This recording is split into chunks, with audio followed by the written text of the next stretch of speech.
To the edgy up-and-coming music of Janelle Monáe.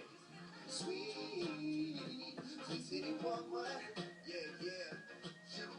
And the rhymes of artists like DC's own Kyprios, who was in our CTV Morning Live studios this morning. There's plenty to hear and see at this year's Vancouver International Jazz Festival, and it has arrived, and I'm very pleased to be joined by the festival's communication director, John Orysik, and one of the great local performers who will be performing at the festival as well, John Harris and the John Harris All-Stars. So welcome, thank you. Good to be here. Yeah, good to be here, even though you don't know what day it is. You must feel like...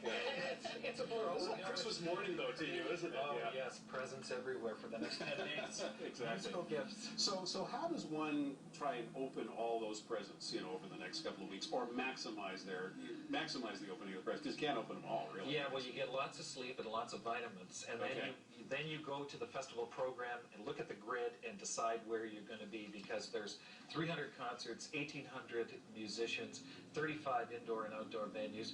Your work is cut out for you. No kidding, yeah. And Jen, I have to apologize because I totally booted your name off the top. The Jen Hodge from the Jen Hodge All-Stars.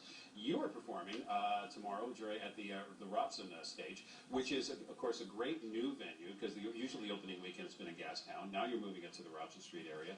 You get to kick that all off. That must be exciting. I'm very excited about that, and I'm kind of honored. It's a pretty unique opportunity to be the first band on that stage. Yeah.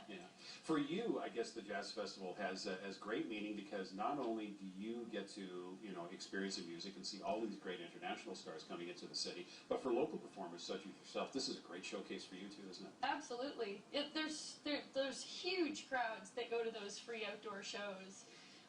And there's lots of different ones around the city too. There's the new Robson venue and all the Granville Street festivities. Right. I mean Granville Island. That's what I mean. This is your band, by the way. It is, yeah. 4 pieces, yeah. That's right. Yeah. How long have you guys been together? Since November of 2010. Yeah. What got you into the direction of sort of jazz music? Or can you remember the first sort of piece of music that you heard? Or was it jazz, or was it something else that led you towards jazz? Actually, I decided I wanted to be a musician when I discovered the Beatles at age 11. Who didn't, right? Yeah, right. Yeah.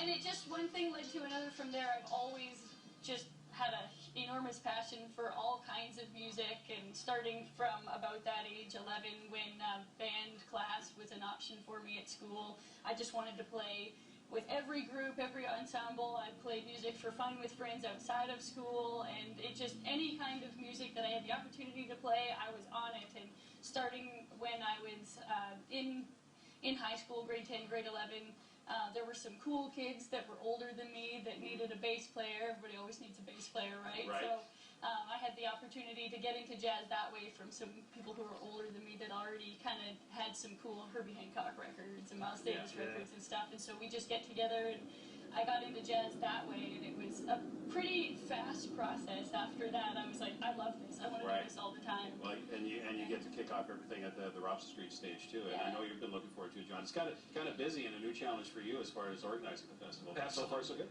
Oh, yeah, absolutely. I just saw the site. It's going to be transformative. It looks spectacular. And I think it's just going to animate and energize downtown. And everybody, I think, is just going to be blown away by it. There'll be so much great music and so much to do down there. Right. Well, we can't wait. I guess the best thing to do, pick up a Jazz Festival guide, go through it. You can see all the great shows, of course, a busy weekend. And as I mentioned, too, there's all kinds of great music to take in. Always my favorite festival right here. Thanks, John.